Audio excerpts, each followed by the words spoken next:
Console pignon.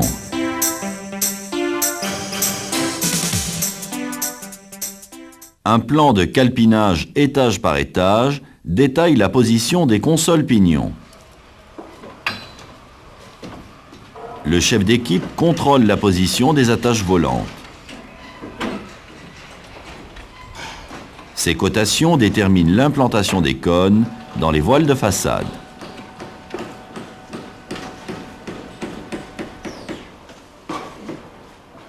Le respect des cotes minimum est nécessaire au droit des baies, soit 18 cm au-dessus d'un linteau et 15 cm au droit d'un tableau.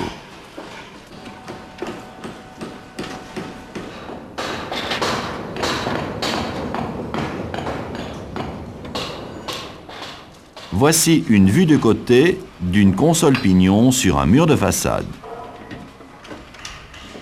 Le mur est tenu en tête par le plancher. L'ensemble est stable.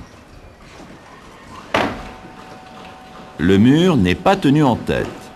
L'ensemble bascule dans le vide. Ce cas de mur non tenu en tête doit rester exceptionnel. Une étude de stabilité définira le contreventement.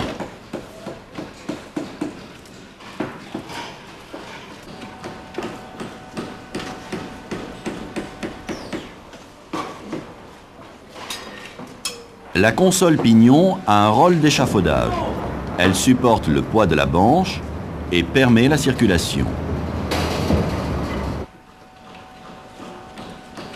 La console pignon a une résistance de 2,5 tonnes contre le mur et 1,5 tonne côté extérieur.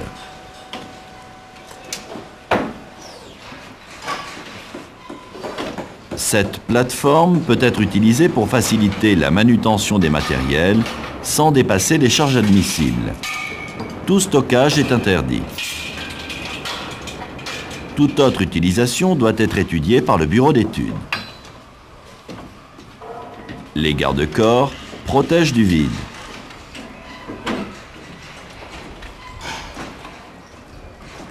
Les attaches volantes ne doivent pas se situer dans la zone rouge.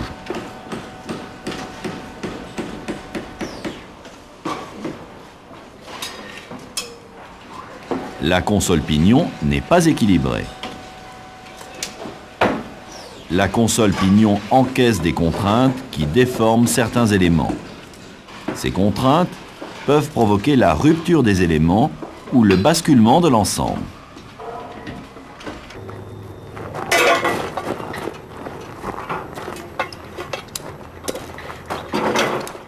La zone de stockage est plane pour éviter la déformation des éléments repliables.